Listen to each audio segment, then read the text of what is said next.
여러분의 계좌를 건강하게 만들어 드리겠습니다. 닥터스탁 시즌3 진행의 이은주입니다. 저희는 월요일 1시부터 2시까지 여러분들 함께 만나 뵙고 있습니다. 네이버와 이 유튜브를 통해서도 저희 방송 함께 보실 수 있는데요. 오늘 오전장의 시장 분위기 그리고 시장 안에서의 특징주 또 전문가님께서 특별하게 선정해 주신 공략주도 여기에 여러분들의 종목 고민까지 함께 도와드리고 있습니다. 저희의 종목 고민 함께 하실 수 있는 방법 먼저 안내드리도록 할 텐데요. 유료 문자 샵 3772번으로 여러분들의 종목명과 매수가 그리고 비중을 담아서 보내주시고요. 하단에 나가는 QR코드 통해서 노란 톡방도 입장 가능하십니다. 참여 코드 2024 입력하고 입장해 주시면 장 전에 무료로 종목을 받아볼 수 있도록 3일 체험권 저희가 전달 드리고 있고요. 또 목요일마다 진행되는 온라인 강연 링크까지도 챙겨보실 수 있겠습니다. 자, 그럼 오늘 방송 저희 힘차게 출발해 보도록 할 텐데요. 오늘 저희와 함께 해주실 전문가님 어떤 분이실지 화면 통해서 먼저 확인해 보시죠.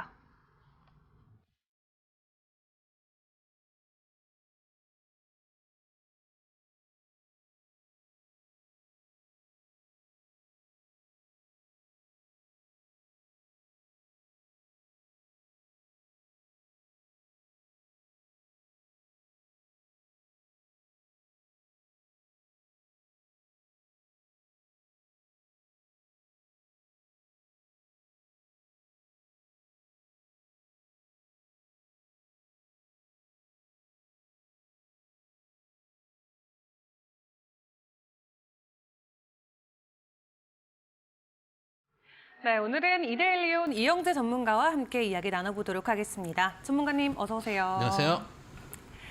네, 일단 오늘 오전장 시장 분위기 확인하고 가보도록 하겠습니다. 어제 검은 수요일에 정말 어려움을 딛고 오늘 우리 양시장 모두 상승으로 반전이 됐습니다. 자, 코스피 같은 경우는 0.4% 오름세 보이면서 2,450선을 향해 달려가고 있고요. 코스닥은 1% 넘게 강한 상승이 이어지면서 843선까지 올라와 있습니다.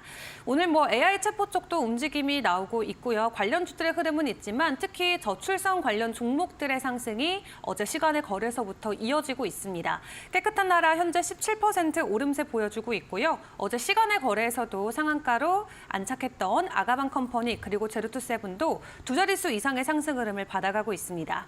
자, 이외 이슈들은 또 어떤 것들이 있었는지 전문가님의 평가도 궁금한데요. 오늘 오전장 한 줄 정리해 주시면 어떻게 표현할 수 있을까요? 오늘 의미 있는 하루 정도라고 생각을 좀 하고 있습니다. 무슨 얘기냐? 오늘 시장을 보면 되게 좋게 볼 수도 있고 나쁘게 좋게 볼 수 있죠. 아무래도 지수가 상승을 하고 있는데, 근데 우리가 좀 생각을 해볼 필요가 있는 게 있습니다. 무엇이냐?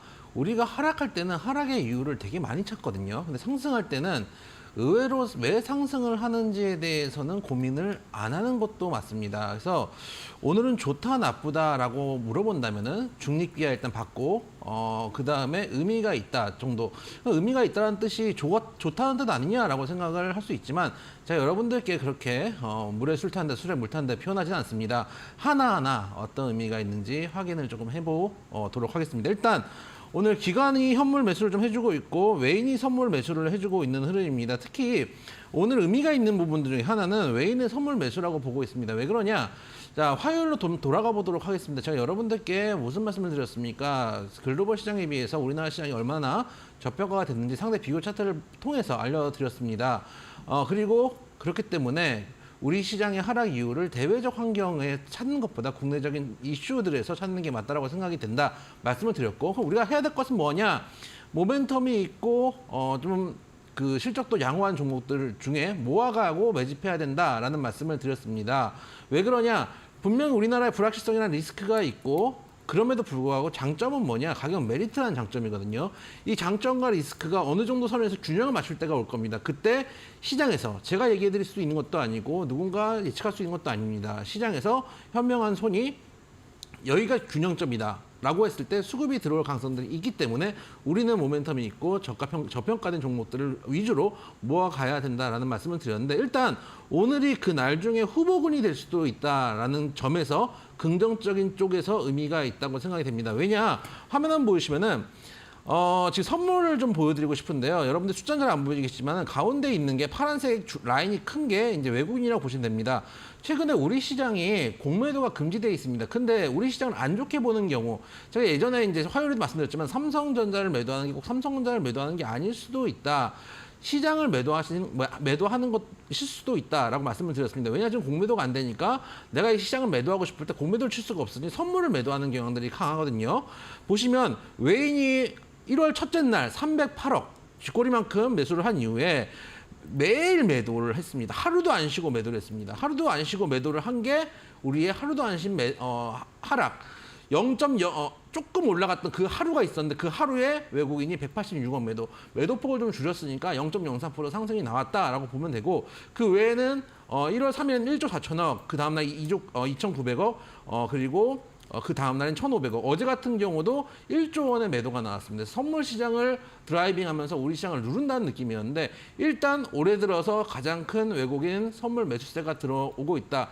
2,600억 정도 현재 매수가 들어오고 있다는 측면에서 제가 화요일 날 말씀드렸던 시장 가격 메리트와 우리나라 내부의 불확실성이라는 리스크가 어느 정도 균형점을 이룬다라고 일단 후보 지점 정도로 외국인들이 생각하고 있는 게 아닌가라고 볼 수 있기 때문에 현재 구간에서 좋다 나쁘다는 조금 더 지켜봐야 될 부분들은 있겠지만 선물 매수세가 들어오고 있다. 특히 지금 선물이 현물을 흔드는 외도독 현상이 심해지고 있는 상황에서 외국인 선물 매수 6,500억, 2,500억 정도인데 사실 만약에 이게 어제 들어온 것처럼 조 단위로 들어왔으면은 조금 더 긍정적으로 평가를 했을 겁니다. 오늘 시장 좋다라고 말씀을 드리고 싶은데 어제 1조 던지고 오늘 2,500억 산다고 사실 많이 산 건 아니거든요. 그래서 브레이크를 잡는 정도의 흐름이기 때문에 여기서 반등을 해나갈 수 있을지 오늘 마감까지 그리고 앞으로 지수 선물 시장에서의 외국인의 포지션에 대해서 확인을 해볼 필요가 있다. 하지만 아직도 말씀드린 것처럼 저평가 종목들, 모멘텀 있는 종목들 위주로 우리는 모아가야 될 때인 것은 맞다라는 말씀도 계속 이어서 드려보도록 하겠습니다.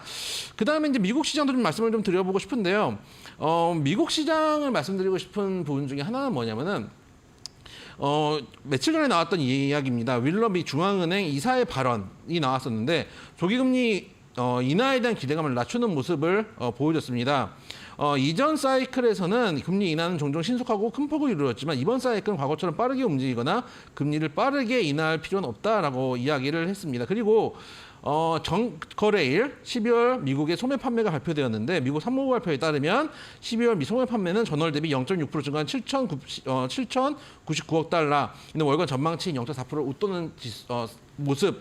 이게 미국 시장을 보면은 이 두 가지 이슈, 즉 금리 인하에 대한 상방은 막혀 있다. 더 금리 인하를 빠르게 하지 않을 것이다라는 것이 부정적인 이슈라고 보고 있고 또 미국의 소비 지표가 소비가 잘 나오기 때문에 그만큼 미국 경기가 탄탄하니까 금리 인하 속도가 늦춰지는 거 아닌가라는 것이 시장에서 지금 부정적인 이슈로 작용을 하고 있거든요. 저는 근데 이 두 가지 다 시장에는 긍정적인 이슈라고 보고 있습니다. 왜 그러냐?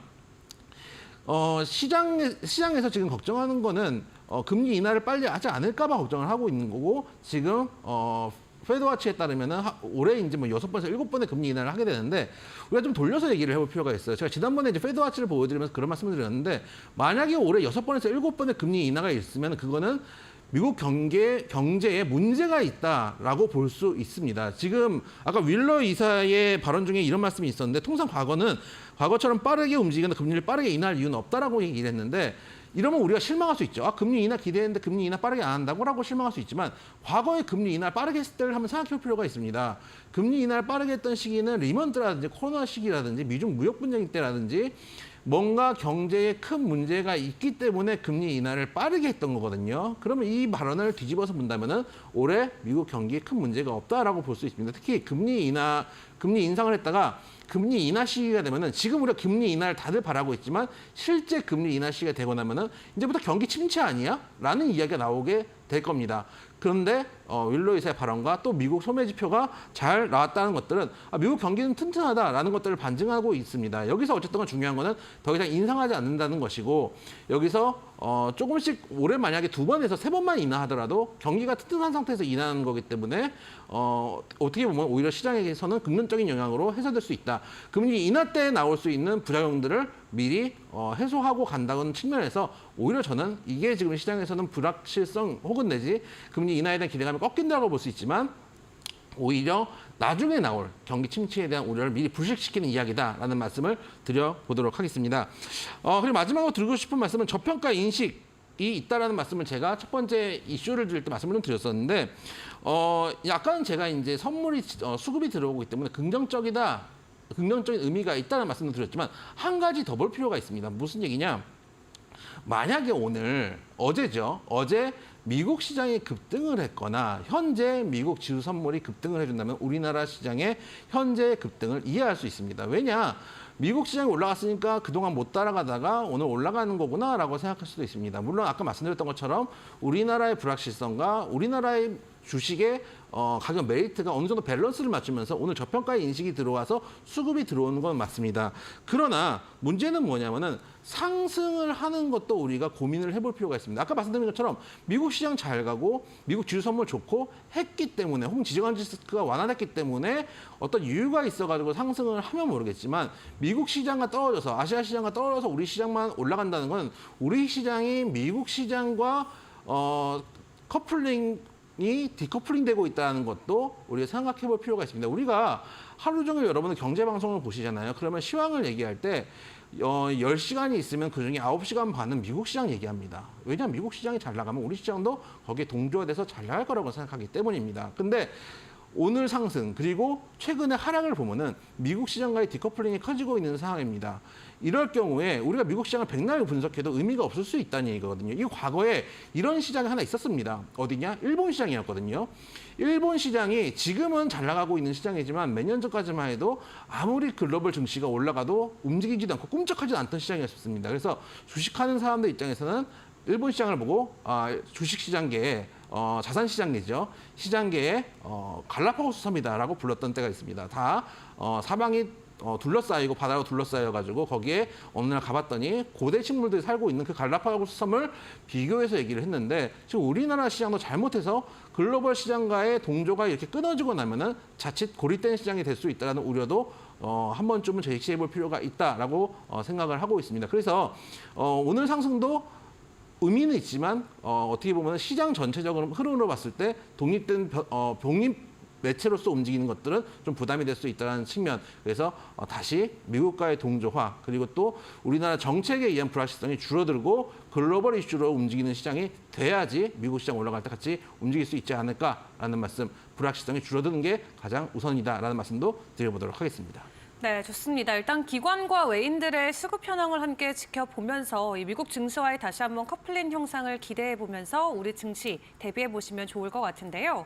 이렇게 시장이 간만에 반등을 보여주고 있습니다. 이 증시 안에서 또 유독 눈에 들어오는 종목들이나 상승폭이 큰 종목들이 있을 것 같은데 전문가님은 어떤 종목들에 주목하고 계실지도 궁금한데요. 바로 특징주와 관련된 이야기 나눠보도록 하겠습니다. 오늘의 첫 번째 특징주 어떤 종목 확인해볼까요? 일단 오늘 아무래도 총선이 얼마 남지 않았습니다. 그러다 보니까 제로투세븐을 포함해서 육아 관련된 종목도 아가방 홈파티나 이런 종목들의 흐름이 양호한 흐름입니다. 제로투세븐 같은 경우는 현재 11.5% 정도 상승을 하고 있는 상황입니다. 금일 여야의 저출산 관련된 정책이 발표된다라는 이야기가 있었고 지금 제가 방송을 와서 확인해 보니까 야당 쪽에서는 이제 뉴스가 나왔습니다. 그래서 민주당이 내놓은 저출산 대책은 주거, 자산, 돌봄, 일, 가정, 양립 4개 분야를 추구를 하고 있고 모든 신혼부부에게 가구당 10년 만기 1억 원을 대출해주고 출생 자녀 수에 따라서 원리금을 차등 감면해주는 안과 아동수당과 자립펀드 등을 통해서 총 1억 원의 혜택을 주는 양육 지원 방안 등을 담고 있다라는 얘기들 그리고 주거 공약은 2자녀 출산 시 24평 분양 전환 공공임대를 3자녀 출산 시에는 33평 분양 전환 공공임대 제공하는 안 이렇게 여러 가지 이제 주거 안들이 나오고 있고 아직 이제 여당 쪽에서는 아직 속보로 나오고 있지는 않은데 아무래도 이제 저출산 대책이 심한 상황입니다. 특히 영국과 프랑스에서도 저출산 대책이 나오고 있는데 사실 영국과 프랑스는 우리나라보다 지금 한 2배 정도로 신생아가 많은 상황이거든요. 그럼에도 불구하고 벌써부터 나오고 있습니다. 그래서 프랑스 같은 경우는 출산율 하락에 따라서 산후 출산 휴가를 10주에서 6개월 정도로 늘려서 추진한다라는 이야기들도 나오고 있습니다. 전 세계가 좀 저출산에 헤매이고 있는 상황인데 단기적으로 정책 이슈가 나왔기 때문에 오늘 이벤트 소멸도 분명히 생각해 볼 필요가 있습니다. 이런 달에는 항상 말씀드렸지만 뉴스에 사는 게 아니고 뉴스에는 팔국 일을 하는 게 맞습니다. 미리 가지고 있다가 뉴스에는 파는 게 맞고 이제 1호 종합이 이제 오늘 여당에서 나오면은 그 다음부터는 다음은 2호, 3호가 나올 거거든요. 그럼 출산 대책들은 당분간 잠잠해질 가능성들도 있습니다. 그래서 오늘이 오히려 더 어떻게 보면은 차익 실현의 시기가 아닌가라는 말씀도 드려보도록 하겠습니다. 네, 좋습니다. 저출산 관련해서 오늘 관련주들의 움직임 계속해서 나오고 있는데요. 대표적으로 제로투세븐 함께 확인을 해봤습니다. 다만 이미 이슈가 나온 만큼 우리가 뉴스에는 어느 정도 대비를 하는 마음으로 준비해보자 말씀해 주셨네요. 자, 이어서 또 다음 종목도 확인해 보도록 하겠습니다. 오늘 오전장을 빛낸 특징주 또 어떤 게 있을까요? 오늘은 플리토라는 종목도 한번 말씀을 드려보고 싶습니다. AI 탑재한 갤럭시 S24 발표의 수혜를 받을 수 있는 종목이다라는 뉴스가 나오면서 오늘 상한가까지 진입하는 모습이었습니다. 플리토라는 회사가 언어 데이터 판매 및 플랫폼 서비스 사업을 하고 있는 회사입니다. 플랫폼을 통해서 수집된 말 뭉치를 집단 지성 및 검수 과정을 통해서 정제한 이후에 언어 데이터를 필요로 하는 국가 연구기관이라든지 IT 산업 내 기업에 판매하는 그런 이제 업을 하고 있다 보니까 이번에 S24의 여러 기능들이 많이 이제 관심을 갖고 있는데 그 중에 하나가 이제 자동 번역 기능입니다. 자동 번역 기능을 관심을 갖고 있다 보니까 관련된 사업을 하는 플리터라는 회사가 지금 상한가에 근접한 모습입니다. 사실 개인적으로 저는 삼성전자가 되게 잘 되기를 바라고 있는 사람입니다. 특히 저도 이제 갤럭시를 쓰고 있거든요. 그래서 웬만하면 이제 우리 같은 가격이면은 한국 걸 쓰자라는 주의인데.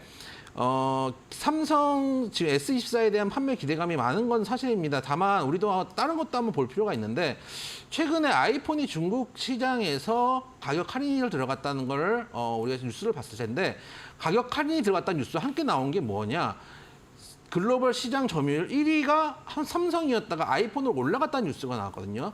아이폰이 아이폰이 잘 안 팔려서 중국 시장에 가격 할인까지 하고 있는데 오히려 점유율은 뒤집어졌다라는 것들을 보면은 갤럭시, 삼성전자의 점유율이 그만큼 떨어졌다고 볼 수 있다는 것도 생각해 볼 필요가 있습니다. 거기다가 이번에 나온 S24 같은 경우 개인적으로 기대하고 있는 부분도 있었지만은 이제까지 삼성전자가 엑시노스를 써서 사실 좋은 이제 결과가 나온 적이 없었거든요. 특히 제 기억은 지난번에 엑시노스 2200을 썼을 때 발열 문제들이 좀 많이 나와가지고 시장에 실망감을 줬었는데 이번에는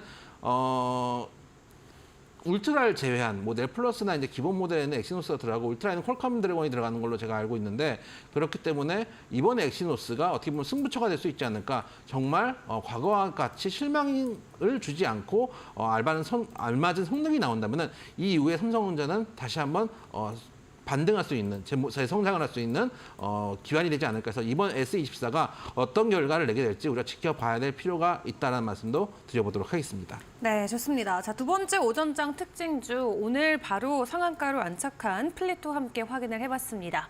자, 그리고 마지막 특징주도 확인을 해볼 텐데요. 또 어떤 종목 저희가 주목해 볼까요?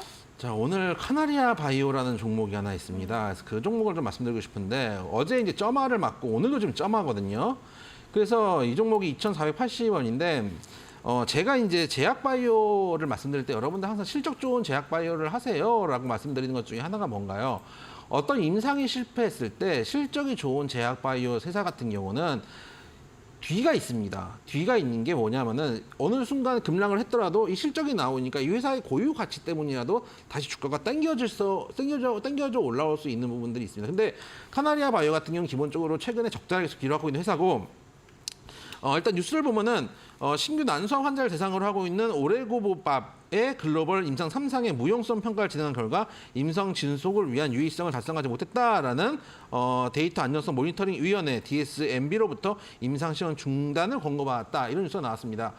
뒤가 없다 보니까 이런 뉴스가 한번 나올 때마다 주가가 휘청거리고 매물을 받아갈 수 있는 상황이 아닙니다. 그래서 점화를 두 번 말았다는 것도 우리가 생각해 볼 필요가 있고 이 종목을 또 우리가 고민해 볼 것 중에 하나가 뭐냐면은 카나리아 바이오의 옛날 이름이 현대사료입니다.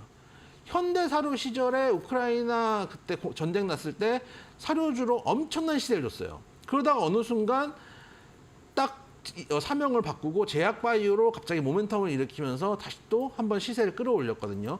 저는 중간에 이렇게 이름을 자주 바꾸는 회사들, 이름을 바꾸거나 또 이렇게 예를 들면 큰 회사가 합병을 해가지고 혹은 이제 분할을 해가지고 이름 바꾼 게 아니라 뭔가 작은 회사가 급등락을 반복하면서 이름이 바뀐다라고 하면은 어떻게 보면은 정말 냄새가 나는 회사일 수도 있습니다. 그런 회사들이 이 회사뿐만 아니라 많은 회사들이 그런 존재들이 있는데 여러분들이 기업 배열을 봤을 때 최근에 이름이 사명이 변경됐다라고 하는 회사들이면은 왜 변경되는지 한 번씩은 따져보고 매매를 했으면 좋겠다는 측면에서 카나리아 바이오라는 회사도 잠깐 살펴보도록 했습니다. 네, 좋습니다. 어제 이어서 오늘도 가격 하락이 이어지고 있는 카나리아 바이오 오늘의 세 번째 특징주로 함께 확인을 해봤습니다. 자, 여러 가지 종목 함께 진단을 해봤는데요. 내가 가지고 있는 종목도 궁금하다 하신 분들 계실 것 같습니다. 유료 문자 샵 3772번으로 여러분들의 종목명과 매수가 그리고 비중을 담아서 보내주시면 저희 전문가님이 꼼꼼한 차트 분석과 함께 전략을 세워드리도록 하겠고요. 또 하단에 나가는 QR코드 통해서 노란 톡방도 입장 가능하십니다. 코드 2024 입력하고 입장하시면 저희가 여러 가지 선물을 또 준비해놓고 기다리고 있는데 어떤 것들 만나볼 수 있을까요?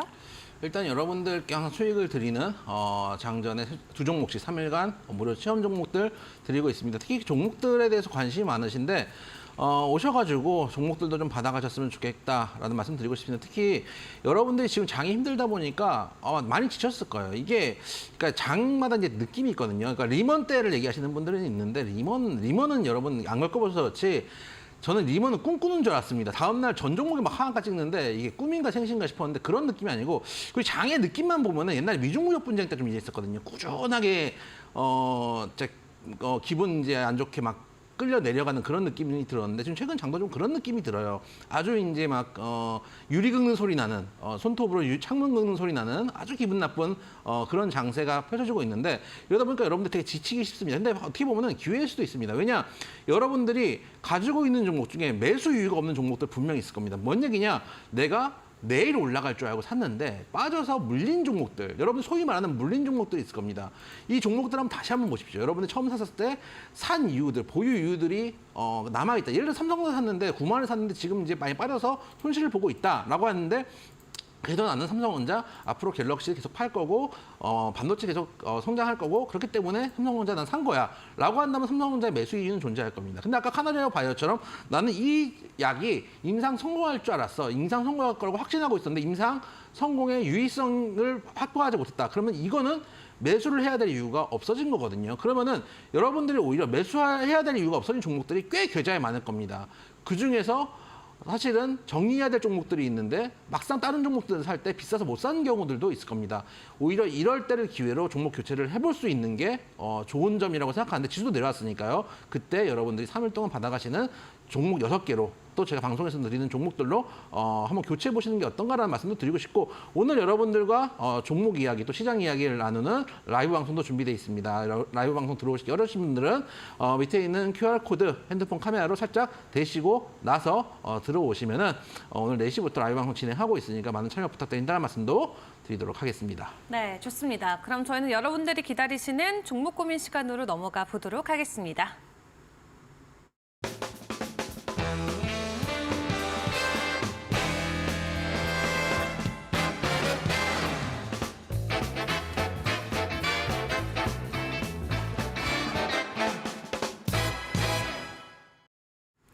네, 종목 고민 무엇이든 물어보세요 시간입니다. 여러분들의 종목 상담 저희가 지금부터 도와드리도록 할 텐데요. 여러분들이 가지고 계신 종목명과 매수가 그리고 비중을 담아서 유료 문자 샵 3772번으로 사연 보내주시면 저희가 차트 분석과 함께 솔루션을 제공해 드리도록 하겠습니다. 자, 그럼 숫자적으로 들어온 문자 순서대로 만나보도록 할 텐데요. 오늘의 첫 번째 종목 바로 확인해 보도록 하겠습니다. 자, 오늘의 첫 종목은 NC소프트가 들어와 있고요. 매수가는 31만 원, 비중은 20%라고 합니다. 너무 답답해서 상담 신청합니다. 지금이라도 털고 나오는 게 좋을까요? 라고 연락을 주셨는데요. NC소프트 오늘까지도 추가 하락이 나옵니다. 한때는 황제주였는데 주가가 이제 20만 원을 깨고 19만 원 선까지 내려온 상황이죠. 아무래도 신작과 관련해서 조금 흥행에 실패한 것 아닌가 하는 시장의 분위기가 실적의 보릿고개를 계속해서 바라보게 하는 것 같습니다. 이 종목 계속 더 빠질까요, 전문가님? 어떻게 보십니까? 되게 어려운 질문인데 네. 사실 저는 빠질 거라고 봅니다. 굳이 OX를 꼭 드리자면 빠질 수 있다고 봅니다. 왜냐? 제가 여러분들께도 메타버스 섹터 지금 봐야 된다라고 말씀드려서 뭐 컴퓨터 홀딩스나 게임주들 또 웹툰 관련주들, K 컨텐츠 관련주들 많이 말씀을 드렸습니다. 근데 그중에서 제일 안 좋게 보는 게 NC소프트입니다. 아까 이제 앵커님이 말씀하셨던 대로 실적 문제들이 있습니다. 리니지 시리즈 매출 하향화로 인해서 성장이 뒷걸음질 쳤다는 얘기들이 나오고 있으면서 3분기까지 누적 매출과 영업이 각 1조 3,421억 그리고 영업이익 1,334억 해서 전년 동기 대비해서 매출은 33.7%, 영업이익은 73.9% 감소했습니다. 거기다가 최근에 이제 열린 이제 TL이라는 승부수라고까지 표현했던 PC MMORPG 게임입니다. 근데 이게 좀 반응이 좀 좋지가 않습니다. 출시 당시 서버가 21개 서버였습니다. 여러분 게임 좀 해보셨으면 아실 텐데 앵커님은 게임 좀 하시나요? 저는 사실 게임은 잘 안 합니다. 그러면 평소에 게임도 안 하시고 웹툰도 안 보시고 맞아요. 아 그러시구나. 네. 남는 시간에는 술 드시나 보네요. 술도 안 마시는데. 그래요? 네. 그래서 네. 게임들을 이제 많이 해보신 분들은 알겠 텐데 서버가 이제 사람들이 일정 이상 차면은 그 다음 서버에 서버 혼란을 피할 수 있거든요. 근데 21개 서버까지 열렸다가 10개로 통합 취소됐습니다. 거기다가 PC방 순위도 10위권 밖을 만들고 있는데 사실 이 종목은 조금 이제 관점을 다르게 봐야 됩니다. 뭐냐면은 아까 앵커님이 얘기하셨던 대로 실적 부진, 신작에 대한 매출 부진이 있을 수 있는데 지금 우리가 게임판이 바뀌었다고 저는 지금 보고 있거든요. 이게 무슨 얘기냐면은 앵커님 게임을 잘 안 하신다고 해서 제가 이제 질문을 못 하겠는데 저는 사실은 게임을 많이 합니다. MMORPG도 제가 이제 앵커님한테 한번 질문 하나 드려볼 네. 것 같습니다 싶은데 제가 방송을 하잖아요. 네. 제 첫 방송 출연 채널이 어딘지 아십니까? 2대12? 아닙니다. 아니에요? 저는 온게임넷입니다. 아, 저는 온게임넷 카트라이더 대회로 첫 방송에 데뷔를 했을 정도로 게임을 좋아하는데 지금도 게임을 하는데 재밌는 건 뭐냐면은 이 MMORPG는 계속 접속을 해서 내가 캐릭터를 키우는 형태거든요. 그러다 보니까 지금 PC로서는 인기가 없어요. 실제로 저는 모바일에서 만들어진 MMORPG 게임을 하는데 요즘 다 MMORPG 게임을 하면은 다 이제 노란톡방에 모입니다. 그 사람들이. 그럼 제가 이제 어떻게 하냐면은 아이디 쓰고 그 다음에 사는 지역 쓰고 나이 쓰고 몇 년생 이렇게 쓰거든요. 그래서 아이들 쭉 만들어요. 진짜 그렇게 하는데 제가 나이가 많지 않습니까?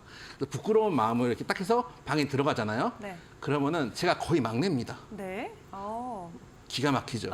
70년대 형님들이 왜 이렇게 많으신지 모르겠어요. 그러니까 그래서 왜 이런 현상들이 일어나나 생각을 했는데 이게 세상이 좀 변한 겁니다. 그러니까 지금 PC로 하는 게임 중에 제일 많이 하는 거는 역시 롤이죠. 롤이라든지 배그라든지 이런 게임들 실시간으로 컴퓨터라는 빠른 반응 속도가 필요한 게임들은 컴퓨터로 합니다. 근데 아까 말씀드렸던 MMORPG 같은 경우는 캐릭터 키우는 게임이거든요. 오랜 시간이 드는 게임이기 때문에 오히려 모바일 게임들이 그 자리를 차지하고 있다고 볼 수 있거든요. 그러다 보니까 옛날에 그러니까 제 세대는 PC 게임 할 때 카트라이더, 스타크래프트 이 세대거든요. 근데 제 윗세대가 이제 리니지 세대예요. 린저시 세대인데 그 린저시들이 지금은 PC를 버리고 모바일 쪽으로 넘어오고 있는 거예요. 그래서 노란톡 들어가면 다 저보다 형님입니다. 그 맨날 돈 많이 쓰던 고래 형님들이 오셔가지고 그 게임에서 몇 천만 원씩 몇 억씩 쓰세요. 실제로. 그러고 있는 상황이기 때문에 지금 게임 전체의 흐름 자체가 바뀌었다. 근데 NC소프트는 어쩔 수 없이 MMORPG를 전문으로 하는 회사고 MMORPG를 내놓으면은 지금 PC방 오는 전에 MMORPG가 성공하기 힘든 상황이거든요. 그런 측면에서 봤을 때 아까 말씀드렸던 리니지가 더 빠질 것인가라고 봤을 때 저는 사회 구조 자체가 바뀌었기 때문에 리니지가 뭔가 혁신적인 MMORPG 이외에 무엇인가를 내놓지 않는다면 추가 하락은 피할 수 없다는 측면에서 매수가도 높고 하시지만은 게임주를 만약에 긍정적으로 보신다면 차라리 다른 쪽 모바일 게임을 주로 하거나 조금 실적이 나오는 종목들로 옮겨가 보시는 건 어떤가라는 측면에서 최소한 다는 못 하시더라도 20% 비중은 많습니다. 비중 축소라도 하시는 게 맞다라는 말씀을 좀 드려보고 싶습니다. 네, 좋습니다. 리니지를 뛰어넘는 어떤 무언가의 신작 혹은 그 안에서의 발전이 없다라고 하면은 좀 추가적인 상승을 기대해보기 어려운 구간이 아닐까 생각이 든다라고 말씀해 주셨는데 또 여기에 비중까지 조금 많이 담고 계시기 때문에 비중 축소 의견 전해주셨습니다. 자, 이어서 다음 종목도 만나보도록 하겠습니다. 이어지는 두 번째 종목은 빅텍이고요. 매수가는 5,300원, 비중은 10% 보유하고 계시다고 합니다. 자, 어제 못 팔았는데 더 가지고 있어도 될까요? 목표가는 얼마가 좋을까요? 좋을까요? 라고 연락을 주셨어요. 일단 최근에 지속적으로 뭐 북한이라던가 홍해 갈등이 이어지면서 방산주들의 가격 상승이 계속 있었습니다. 이에 어제 빅텍 같은 경우도 52주 신고가를 장중에 찍어줬는데요. 오늘은 좀 조정이 나오고 있어요. 근데 이런 지정학적 리스크 조금 장기전으로 본다라고 말씀해 주셨었는데 그럼 오늘 잠깐 조정 이후에 다시 올라갈까요? 자, 이 지정학적 리스크가 두 가지입니다. 지금 글로벌 지정학적 리스크가 있죠. 홍해라든지 호르무즈 해협에서 발생하고 있는 지정학적 리스크가 있고 우리나라의 지정학적 리스크가 있습니다. 근데 이게 다릅니다. 예를 들면은 홍해나 호르무즈에 있는 지정학적 리스크는 진짜 지정학적 리스크입니다. 지금 미사일 날아다니고 있습니다. 근데 우리나라에 있는 지정학적 리스크는 지정학적 리스크이기도 하지만 정치적 리스크일 수도 있습니다. 왜 그러냐면 총선이 얼마 안 남았거든요. 그래서 우리가 이제 포연습을 하면은 북한이 포연습을 합니다. 맞대응을 하는데 이걸 가지고 우리는 도발이라고 얘기를 합니다. 그래서 계속 압박을 하다 보니까 북한에서 최근에 또 이야기가 나왔죠. 북한 같은 경우는 남북 협력이나 교류 업무를 담당해온 조국 평화통일위원회 이런 민족 경제 협력국 이런 이제 기구들을 폐지하면서 대남기구 정리를 하고 있다라는 이야기를 하고 있었고 최근에 뭐 흡수통일이나 체제통일 이런 것들을 국책으로 하는 대한민국과 언제 가도 통일을 이룰 수 없다라고 하면서 헌법에 대한민국을 완전 수복해야 된다 뭐 이런 얘기까지 하면서 지금 미국 북한의 주적을 대한민국이라고 헌법에 명시한다라고 얘기를 하고 있습니다. 물론 사실은 우리나라의 주적도 북한인 건 맞습니다. 아무리 이제 시대가 바뀌어도 지금 이제 우리나라는 휴전국이거든요. 그럴 때 우리나라 주적도 북한이 맞긴 맞습니다. 그런 측면을 생각했을 때 지금 북한에서 나오고 있는 도발도 있지만 사실 이게 총선을 앞두고 발생하는 정치적 지정학적 리스크일 수도 있습니다. 예전에 이제 나이 드신 분들은 좀 아실 거예요. 북풍이라든지 총풍이라든지 이런 것들이 있을 때 표심들이 어떻게 움직였는지에 대해서 아실 수 있기 때문에 반대로 얘기하면은 이 지정학적 리스크는 시간의 한계가 정해져 있습니다. 언제 총선까지라는 시간의 한도가 있습니다. 이란이나 이런 이제 우크라이나 쪽과는 다르다라고 좀 볼 수 있다고 좀 생각이 되는데 그런 측면에서 빅텍 같은 경우는 단기 모멘텀을 가지고 있는 종목입니다. 다만 문제는 뭐냐면은 지금 이제 해외입니다. 그러니까 우리나라 같은 경우는 지금 전쟁이 난다고 그러니까 전쟁이 날까요라고 누군가 물어보면 전 무조건 안 난다고 생각하고 주식 투자를 해야 된다고 생각하거든요. 그러니까 어차피 주식 투자하면서 주식에 돈 뺄 거 아니면은 전쟁 나면 어차피 한국 거래소도 뭐든 뭐 다 소용없는 거 아닌가 피난 가야 되거든요. 아니면 이제 뭐 군에서 이제 싸워야 되는 건데 이 전제를 하면 우리 주식 투자 할 수가 없습니다. 전쟁이 안 난다고 무조건 전제하고 주식 투자를 해야 되는데 해외에 봤을 때는 선택 여지가 있어요. 전쟁 위험이 있는 나라에 있는 자금을 빼가지고 전쟁 위기가 없는 나라에 투자를 할 수 있는 거거든요. 그렇기 때문에 오히려 우리나라보다는 해외에서 전쟁 리스크를 더 크게 볼 수 있는 측면들이 있습니다. 그런 뉴스들이 계속 나올 수도 있고 아까 말씀드렸다시피 총선 전에는 아무래도 이게 정치적으로 조금 더 뉴스가 나올 수 있는 부분들이 있다 보니까 추가 뉴스 충분히 가능하다. 다만 화면 한번 보시면은 어제 이제 그 역사적 신고가까지 찍었다고 얘기를 했는데 쭉 이제 차트를 좀 늘려놓고 보도록 하겠습니다. 물론 빅텍이 정말 급등했던 자리도 있었습니다. 2020년에 급등했던 자리도 있는데 현재 구간 정도면은 찍어보시면은 통상 한 8,000선 어간에서 7,000원대 후반 정도면은 거의 1차 목표가로 잡을 수 있는 자리거든요. 오늘 좀 밀리고 있는데 현재 6,300원이고 어제 갔던 자리가 대충 한 7,100원대까지 찍고 내려왔기 때문에 제 생각에는 절반 정도 하면 차익 실현을 하고 나머지를 추가 상승 여부를 확인하시던가 아니면 이평선을 잡고 매매를 하셔도 될 것 같아요. 오늘 3일선 살짝 깼다가 지금 위로 올라오고 있는 모습인데 어차피 5,300원 들고 좀 더 길게 보신다면은 5일선 기준 잡고 5일선 크게 이탈하지 않는다면은 종가상 이탈하지 않는다면은 한번 추세를 보시는 것도 방법이다. 그래서 일부 차익 실현 후 추가 상승 여부 확인 혹은 내가 공격적인 매매 성향이다라고 하면은 총선 전까지 어차피 추가적 뉴스가 나올 수도 있으니까 한번 5일선 이탈 전까지 가져가 보시는 것도 두 가지 전략 중에 하나를 선택하시자라는 말씀 드려보도록 하겠습니다. 네, 좋습니다. 차익 실현을 하는 것도 하나의 방법이 될 수 있고 혹은 5일선을 깨지 않는 선에서 지속적으로 집중을 해보시는 것도 좋을 것 같습니다. 자, 이렇게 여러분들의 종목 고민 저희가 함께 도와드리고 있습니다. 내가 가지고 있는 종목도 궁금합니다 하시는 분들은 유료 문자 샵 3772번으로 종목명, 매수가 그리고 비중을 담아서 보내주시면 저희가 전문 전문가님의 차트 분석과 함께 꼼꼼한 전략 세워드리도록 하겠습니다. 또 하단에 나가는 QR코드 통해서 노란톡방도 입장 가능하신데요. 저희 전문가님의 시황 분석이라던가 시장 자료들 그리고 또 들어오시는 분들에게는 저희가 추가적으로 선물을 준비해놓고 기다리고 있습니다. 다시 한번 들어보도록 할 텐데 들어오면 어떤 혜택이 있을까요? 말씀드렸던 대로 종목도 말씀드리고 있고 여러분들 시장에서 실시간으로 어떤 일이 일어나는지 여러분들이 판단할 수 없습니다. 그런 실시간으로 일어나는 일들에 대해서 여러분께 정리해서 말씀드리고 또 이제 예를 들면은 이러한 것들을 제가 캡처해가지고 올려드리는 것도 있지만 항상 그 캡처해서 올려드린 이후에 이 현상에 대해서 여러분들에게 해석을 해드립니다. 그러니까 현상이 중요한 게 아닙니다.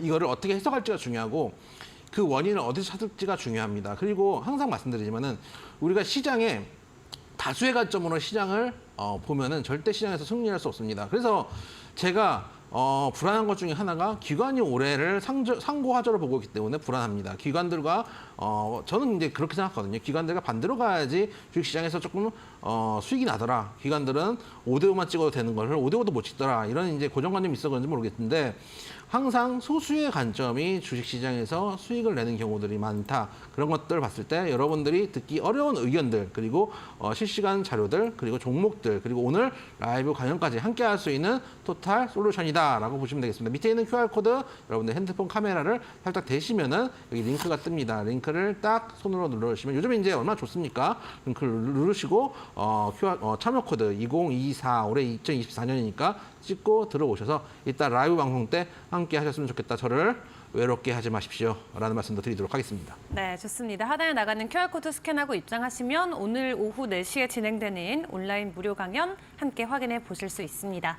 자, 그럼 저희 이어서 여러분들의 종목 계속 만나보도록 할 텐데요. 이어지는 다음 종목은 동진세미캠이고요. 매수가는 41,200원, 비중은 20%라고 하십니다. 추가 매수를 하고 싶은데 해도 괜찮을까요? 라고 연락을 주셨어요. 지난 4거래일 연속으로 계속 하락하는 모습이 나왔고 오늘은 또 다시 반등하는 흐름이 이어지고 있습니다. 좀 차트적인 관점을 놓고 보더라도 약간 37,000원 선 그 아래로는 잘 안 내려가는 것 같긴 하거든요. 현재 구간 추가 매수하기 괜찮을까요? 반대로 생각하면 4만 원대 중반 이상을 잘 뚫지도 못하기도 합니다. 그러니까 제가 이제 그런 말씀을 드렸잖아요. 화요일 날 그런 말씀드렸죠. 삼성전자 때문에 우리나라 시장이 빠진다라는 이제 증권사 혹은 이제 경제방송에서 하는 얘기들에 대해서 나는 그거 납득할 수 없다. 삼성전자가 빠지기 때문에 시장에 빠지는 거를 난 납득할 수 있지만 실적이 안 좋기 때문에 시장에 빠진다는 건 납득할 수 없다. 왜냐하면 당신들 다 이번에 얘기하지 않았냐. 올해 반도체 나쁘다고 한 사람 한 명도 없다. 그러면은 실적 기대감 때문에 실적이 시장보다 나쁘게 나왔으면은 개파락을 한 다음에 저가 매수세가 들어오는 게 통상의 삼성전자의 흐름입니다. 그렇기 때문에 지금 삼성전자를 파는 부분도 있을 수 있겠지만 우리 시장을 파는 부분도 있을 수 있다라고 말씀을 드렸습니다. 즉 저는 올해 반도체 시장 아무래도 아직도 긍정적으로 보고 있다. 삼성전자의 최근 하락은 말씀드린 대로 시장을 매도하는 부분도 있다라는 측면에서 반도체 긍정적으로 보고 있다라는 흐름들 그 의사는 견지하고 있습니다. 왜냐? 아까도 말씀드렸던 미국의 소매나 경기가 아직도 너무나 탄탄하기 때문입니다. 이 경기가 탄탄하다, 소비가 튼튼하다라는 것은 소비가 뭡니까? 결국은 자동차 살 수 있는 여력들, 핸드폰 살 수 있는 여력들, 컴퓨터 바꿀 수 있는 여력들 이런 것들이 있다라는 거잖아요. 그렇다면은 그것이 반도체 업황에서도 분명히 플러스적인 요인들이 있다라는 것들 우리가 생각해 볼 필요가 있습니다. 다만 이 종목 같은 경우에 화면 한번 보시면은 추가 매수를 한다, 그러니까 보유자의 영역에서는 보유입니다. 추가 매수한다는 입장에서는 한 가지 생각해 볼 필요가 있습니다. 지금 보시면은 하방은 잘 지키고 있는데 정고점 인근에서 지금 매물을 맞고 있는 상황이거든요. 그래서 보시면 딱 걸리는 자리에서 걸렸습니다. 42,000원, 43,000원짜리에서 걸렸거든요. 그래서 이 종목은 지금 사시는 것보다 만약에 장이 더 뿌려져가지고 한 번 더 밀려 내려와서 아예 전에 한번 지지를 줬던 자리들 한 37,000원 정도 자리 주면은 그 자리에서 추가 매수를 하시거나 아니면 제가 아까 이제 시황 말씀드릴 때 오늘은 중립이다. 더 갈지 오늘은 여기서 브레이크를 잡힐지 아닐지 선물에서 외국인 매수가 들어오기 때문에 후보군 중에 하나지만 여기서 반등을 할지는 오늘 마감까지도 봐야 되고 내일하고 모레도 다 계속 지켜봐야 된다라는 말씀을 드렸습니다. 그 얘기는 뭐냐면 추가 하락인지 여기서 반등인지는 지켜봐야 된다는 얘기거든요. 그래서 만약에 결과론적으로 반등을 한다고 쳤을 때 그러면 여기 매물이 있는 42,000원에서 43,000원을 확실히 뚫고 나간 다음에 뚫고 나가서 원사이드하게 갈 수도 있겠지만 통상 모든 종목들 한번 눌림목을 주고 가는 게 특히 작은 종목들이 아니면은 눌림목을 주고 가는 게 굉장히 많기 때문에 한 번 돌파하고 눌림목을 주는 그 자리 똑같은 가격이더라도 돌파하는 걸 확인하고 다시 한번 매수하는 게 어떤가. 그래서 아예 한 37,000원대를 눌림목을 보고 매수하시거나 아니면 돌파하는 걸 확인하고 43,000원 이상 자리에서 매수를 하시는 게 어떤가라는 말씀 드려보도록 하겠습니다. 네, 좋습니다. 자, 동진생명과 관련된 전문가님의 분석 함께 들어봤는데요. 이어서 또 다음 종목 바로 확인을 해보도록 하겠습니다. 이어지는 다음 종목은 카카오, 매수가 61,000원이고요. 비중은 20% 보유하고 계시다고 합니다. 매도 기회를 놓쳤는데 어떻게 하면 좋을까요? 라고 연락을 주셨어요. 그래도 조금 1월 들어서 반등하는 모습을 보여주기도 했었죠. 지난주까지도 이 52주, 지난 3개월 기준으로 최고가를 찍는 모습을 보여줬는데 그 이후로는 또 다시 한번 가격이 흐르고 있는 모습이 나옵니다. 현재 구간에서 매도 기회를 다시 한번 잡는다면 어떤 포인트가 될 수 있을까요? 저는 카카오 지금은 매도 자리는 아니라고 봅니다. 매수 자리일 수는 있습니다만 매도 자리는 아니라고 봅니다. 일단 제가 항상 말씀드리는 것처럼 저는 카카오, 네이버 두 개 중에서 네이버를 좀 더 우선적으로 봅니다. 왜냐? 법정 리스크 때문입니다. 법정 리스크를 피하고 싶기 때문이지만 둘 중에 어떤 종목이 더 빠를 거냐라고 하면은 사실은 법정 리스크라는 대외적 악재가 터지지 않는 한 카카오가 속도는 더 빠를 겁니다. 근데 카카오나 네이버나 지금 금리 인하 시기에 되면 성장주들이 움직일 가능성이 높고 카카오나 네이버 역시 금리 인하 시기에 수혜를 받을 수 있는 종목이기도 합니다. 그리고 카카오의 법적인 리스크가 있지만 통상은 어떤 회사든지 법적인 리스크가 한 4년, 5년씩 가는 경우들이 수두룩하거든요. 항고하고 재상고하고 막 이런 경우들이 있기 때문에 그런 것들을 봤을 때 당장 올해 안에 이 법적인 부분들이 어떤 결과치가 나올 것들은 아니고 통상 그리고 이제 삼성전자도 마찬가지입니다. 정말 안 좋다 할 때가 어떻게 보면 매수 기회인 경우들도 많이 있듯이 카카오도 그 자리에서 어떻게 보면은 안 좋다는 레포트들 정말 많이 나왔거든요. 근데 카카오 법적인 리스크에 대한 어쩌고저쩌고 레포트들 많이 나왔지만 화면 보시면 의외로 기관과 외국인이 지금 매수를 하고 있습니다. 즉 수급이 기관 외국인들 수급이라는 거를 우리가 생각해 볼 필요가 있다라고 말씀을 드려보고 싶습니다. 그래서 지금 이제 한 달 동안 외국인이 165만 주를 샀고요. 기관이 310만 주를 샀습니다. 그만큼 외인 기관들이 관심을 가지고 있는 종목인데 지금 매도 자리를 볼 때가 아니라 오히려 매수 자리를 볼 때다. 가지고 계시는 분들 같은 경우는 일단 1차 목표가 오히려 높여서 잡아주셔야 됩니다. 지금 단기적으로 조정을 줬다고 걱정하실 때가 아닙니다. 1차 목표가 일단은 한 65,000원에서 67,000원 정도 말씀을 드리는데 지금 57,000원이니까 얼마 남지 않았죠. 이 자리가 일단 한 번은 걸릴 수 있는 전에 지지를 줬던 자리이기 때문에 지지 줬던 자리가 깨지면 저항이 되니까요.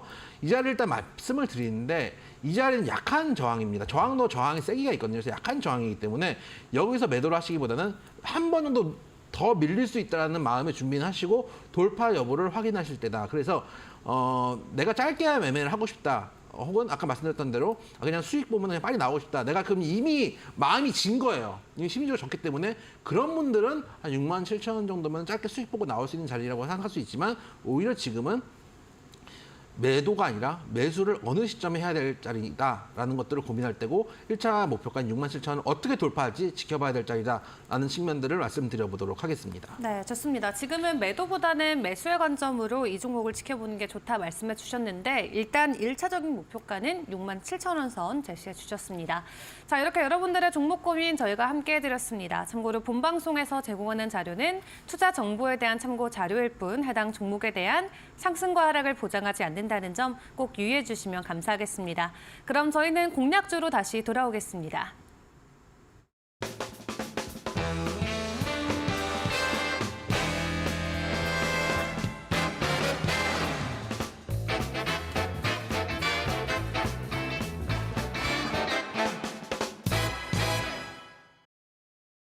네, 주식닥터의 다크호스 공략주 시간입니다. 오늘의 공략주 바로 확인해 보도록 할 텐데요. 오늘 어떤 종목 가지고 와주셨나요? 참 오늘 종목은 좀 큰 종목을 가지고 왔습니다. 근데 이제 제가 아까 시황 때 그런 말씀을 드렸잖아요. 오늘은 좋은 그러니까 장이 정말 셌는데 좋은 장인지 잘 모르겠다. 일단 중립기아 바꿔보겠다라고 말씀을 드렸잖아요. 지금 장이 다 빠졌습니다. 지금 코스피가 마이너스 되기 직전까지 와 있고 0.02% 상승까지 내려왔으니까 마이너스 되기 직전이고 방송 시작할 때 1.3, 1.4%대 상승이었던 코스닥이 네. 0.38%니까 1%가 빠졌어요. 제가 방송하고 있는 한 40분 동안 1%가 빠졌습니다. 중립기어라는 게 정말 무섭죠. 여러분들 그래서 올라간다고 함부로 긍정적으로 생각할 수 없다. 그래서 지금은 아까도 말씀드렸다시피 또 뭐 화요일에도 말씀드렸다시피 장의 흔들림에 너무 일일비하시지 마시고 모멘텀이 있고 실적이 살아있는 종목들 중에서 바닥에서 터닝해서 저평가 있는 종목들 모아서 가자라는 관점은 아직도 유효합니다. 왜냐하면 여러분들이 장의 흐름을 하나하나 지금 40분 동안 코스닥 시장이 1%가 등락이 있었습니다. 그럼 개별주들은 3, 4%, 많은 종목은 4, 5% 정도 등락이 나왔거든요. 근데 누가 예상을 할 수 있습니까? 저조차도 중립기업이라고 말씀을 드릴 정도였습니다. 근데 거기서도 변하지 않는 거는 저평가 종목들 중에서 갈 수 있는 종목들. 그래서 오늘 말씀드리고 싶은 종목은 SKI 테크놀로지입니다. 제가 2차원지는 아직도 좋게 보고 있다는 말씀을 드렸습니다. 왜냐? 요즘 2차원지 물론 리튬 가격이 많이 내려왔기 때문에 원재 저가가 비슷하게 내려왔기 때문에 이제부터는 반등을 할 수도 있고 뭐 여러 가지 이유가 있고 혹은 이제 테슬라가 이제는 옛날만큼 못 파는 거 아니야 이런 이제 악재 이야기들도 있는데 다 필요 없고 우리 시장은 특징이 있습니다. 뭐냐? 한 번 이 주도 섹터로 시장에서 낙점한 종목들은 섹터들은 꽤 오래 가는 경향들이 있습니다. 특히 순환매를 돌아가면서 가는 경우들이 있습니다. 제약바이오가 특히 그런 경향들이 가능했는데 제약바이오가 한번 그렇게 놀면서 소위 말하는 도로바이오 장세라고 했었거든요. 한 몇 년 동안 도로바이오 하다가 보면은 다시 또 어느 순간 못 갔던 종목들이 올라오는 시기들이 발생했습니다. 지금은 어떤 장세라고 말합니까, 여러분들? 또 차장세, 또 차전지 장세, 또 차전지라고 얘기합니다. 그만큼처럼 지금 우리 시장에서 특징적인 섹터는 2차전지라고 볼 수 있거든요. 근데 거기에 비해서 아이 테크놀로지는 너무 못 갔습니다. 여러분들 잘 아시는 2차전지 4대 구성 요소, 양극재, 음극재, 분리막, 전해질 중에서 분리막을 하고 있는 회사다라고 말씀을 좀 드리고 싶습니다. 일단 최근에 IRA상 2차전지 부품 요건이 분리막이 포함이 됐다는 뉴스도 있었습니다. 그래서 SK그룹 내 분리막 업체 SKI 테크놀로지 같은 경우 올해 중에서도 현지 증설 계획을 구체화한다. 미국 현지 증설 얘기죠. 본격 투자에 나설 종목이다라는 뉴스도 나왔기 때문에 IRA 관련해서 미국 투자 이슈도 한번 우리가 관심 있게 볼 필요가 있고 특히 주요하게 보고 싶은 게 영업이익 흑자 전환입니다. 지난해 2분기 흑자 전환으로 돌아섰습니다. 6분기 연속 분기 적자를 기록했는데 지난해 2분기부터 흑자 전환을 하고 있는 상황입니다.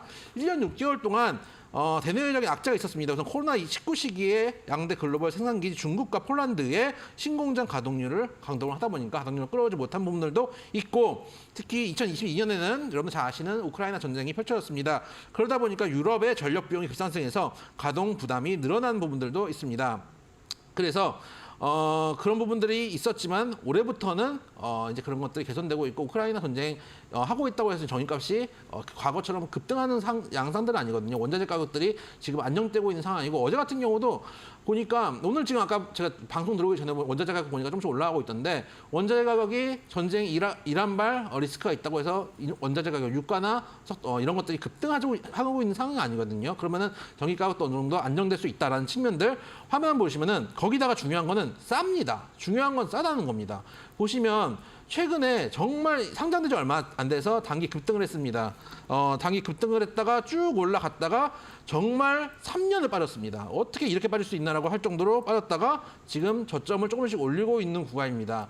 보시면 단기적으로 한번 슈팅 줬다가 내려왔지만 2022년과 현재 구간을 보면은 저점을 좀 올리고 있는 구간이다라고 볼 수 있고 아까 말씀드렸던 실적도 올라가고 있는 구간이다라고 볼 수 있다라는 측면을 살펴봤을 때 현재 구간 여러분들 관심을 가져야 될 2차전지 종목은 안 올라간 종목. 매물이 적은 종목, SKI 이런 종목들도 한번 관심 있게 보자라는 말씀 드려보도록 하겠습니다. 종가는 항상 이제 매수가는 종가 말씀을 좀 드리고 있고요. 매수가 목표가 같은 경우는 현재 73,000원 정도입니다. 여기서 만약에 매수를 하신다고 하면은 단기 1차 목표가는 11만 원. 전에 이제 작년 7월 정도에 형성했던 고점 인근 이 정도 가격대를 일단 1차 목표가로 잡고요. 여기를 만약에 돌파한다. 이건 장도 좋아야 되겠죠. 여기를 돌파한다라고 한다면은 2차 목표가 한 14만 원 정도 선을 말씀을 드리고 싶습니다. 14만 원 선이면은 과거에 조금 더 당겨볼까요? 차트를 쭉 좀 당겨보면은 과거에 처음에 상장했을 때 한번 바닥을 잡았던 그 가격대가 14만 원대이기 때문에 그때의 14만 원 그리고 한번 올라가다가 지지 줬던 이 14만 원대를 저항으로 삼을 수가 있기 때문에 2차 목표가는 14만 원 말씀드리도록 하겠습니다. 다만 이 하방이 깨지면 안 되겠죠. 그래서 손절가는 6만 5천 원 손절가 잡고 말씀을 좀 드려보도록 하겠다. 오늘 추종목은 SKI 테크놀로지 말씀드리도록 하겠습니다. 네, 좋습니다. 오늘의 공략주 SKI 테크놀로지 함께 확인해 봤습니다. 실적도 바닥을 다지고 다시 올라오고 있고 주가 또한 저점을 계속해서 높여가는 구간에 진입해 있는데요. 일단 매수가는 오늘 종가 정도 생각해 주시면 좋을 것 같고 1차 목표가로 11만 원, 2차는 14만 원 선 기억해 주시면 좋겠습니다.